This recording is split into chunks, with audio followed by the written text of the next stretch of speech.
बंगाल के कोलकाता में RG Kar medical college की घटना पर राष्ट्रपति द्रौपदी मुर्मू के बयान पर आरजेडी नेता मनोज झा ने कहा कि महामहिम की चिंता सिर्फ जीपीएस देखकर नहीं होती, उनकी चिंता उनकी पीड़ा पूरे देश के लिए है, उसको संकीर्ण दायरे में ना देखा जाए। आगे उन्होंने कोलकाता में हुए प्रदर्शन पर भी बात की और कहा कि पुलिस कर्मियों पर जिस तरह से हमले हुए वो शांतिपूर्ण प्रदर्शन में नहीं होता है। दिल्ली हाईकोर्ट ने निलंबित ट्रेनी आईएएस अधिकारी पूजा खेडकर को गिरफ्तारी से राहत दी है।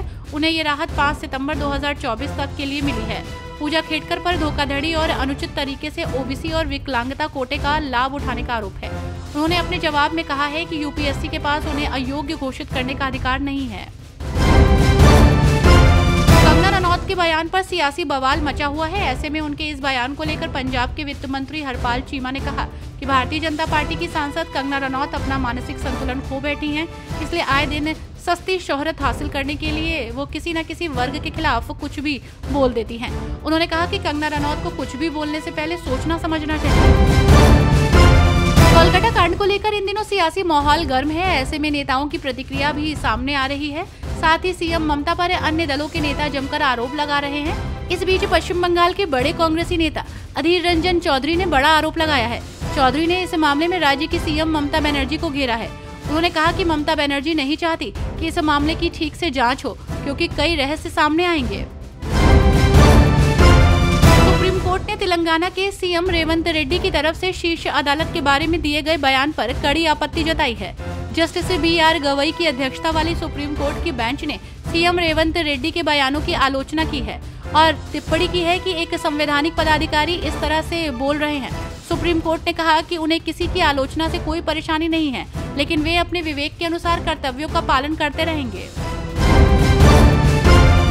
बीजेपी नेता और जम्मू कश्मीर के रियासी विधानसभा क्षेत्र से बीजेपी उम्मीदवार कुलदीप राज दुबे ने जम्मू कश्मीर में आतंकवादी गतिविधियों को लेकर अपनी बात रखी। कुलदीप राज दुबे ने कहा कि जब से यहां धारा 370 समाप्त हुई है और मोदी जी की जब से सरकार आई है, तब से आतंकवादी प्रवृत्ति को बिल्कुल खत्म किया गया है।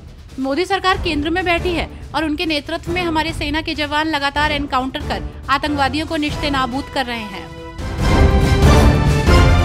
कोलकाता के आरजीकर मेडिकल कॉलेज और अस्पताल में दुष्कर्म और हत्या की घटना पर बीजेपी नेता शहनवाज हुसैन ने पश्चिम बंगाल की सीएम ममता बनर्जी पर निशाना साधा। शहनवाज हुसैन ने कहा कि ममता जी होश और हवास में बात करें, जनता के दबाव में जोश में होश ना खोएं। किस तरह की भाषा बोल रही हैं? बंगाल संभल नहीं रहा और बिहार की बात कर रही हैं। दिल्ली हाईकोर्ट ने प्रधानमंत्री नरेंद्र मोदी की तुलना बिच्छू से करने वाले बयान पर कांग्रेस सांसद शशि थरूर के खिलाफ आपराधिक मानहानि के मामले को रद्द करने से इनकार कर दिया। थरूर ने नवंबर 2018 में बेंगलुरु लिटरेचर फेस्टिवल में ये बयान दिया था। भाजपा नेता राजीव बब्बर ने मानहानि का मामला दायर करने के बाद ट्रायल कोर्ट ने थरूर को समन जारी किया है। बीजेपी में शामिल होने पर झारखंड के पूर्व मुख्यमंत्री चंपई सोरेन ने कहा कि हम बहुत सोच समझकर उस पार्टी में शामिल होने जा रहे हैं और वहां से हम आदिवासी के अस्तित्व को बचाएंगे। कल मैं भारतीय जनता पार्टी की सदस्यता ग्रहण करूंगा।